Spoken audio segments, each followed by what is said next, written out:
Receiving the award, particularly since it's the Nancy Daly Award, means a tremendous amount. I'm very connected with the mission of the Child Labor Committee, but Nancy holds a very near and dear place in my heart.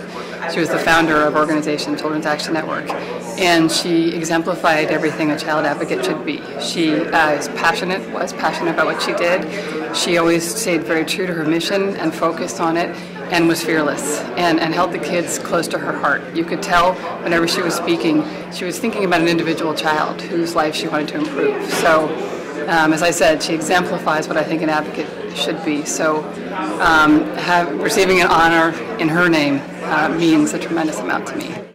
Children's Action Network has been around for a couple of decades, and we're a little bit unusual in that our role is to focus the entertainment industry's specific strengths and try and raise the profile of children's issues. So most recently we've been very focused on raising awareness about kids in foster care, a population that doesn't get a lot of attention and is really, I think, significantly misunderstood. And the idea is to tell the kids stories, and through a number of projects that we do, ranging from a National Adoption Day to a Home for the Holidays, telling the kids stories, making their desires and their potential real to people so that policy will change and make their lives better. I got, for a very long time in my life, I've wanted to work with children, and I had been working with Norman Lear. I had the good fortune of doing that. And this job came along, and it was an extraordinary group of founders, and they sort of had the skeleton in the organization, and I jumped at the opportunity. I was really lucky to have the ability to work with a group of people that I did and be able to be in on the ground floor of building an organization.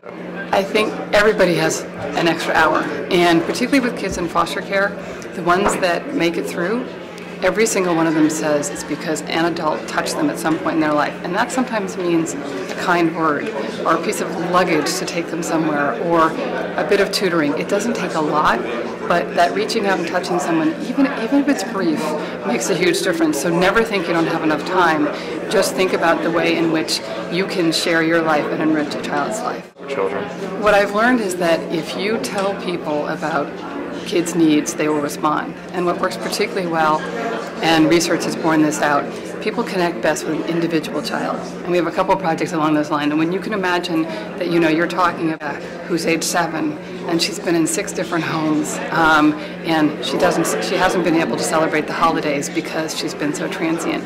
People start to identify with that in their own child. So it's really important to personalize it and bring the humanity of the kids home to people.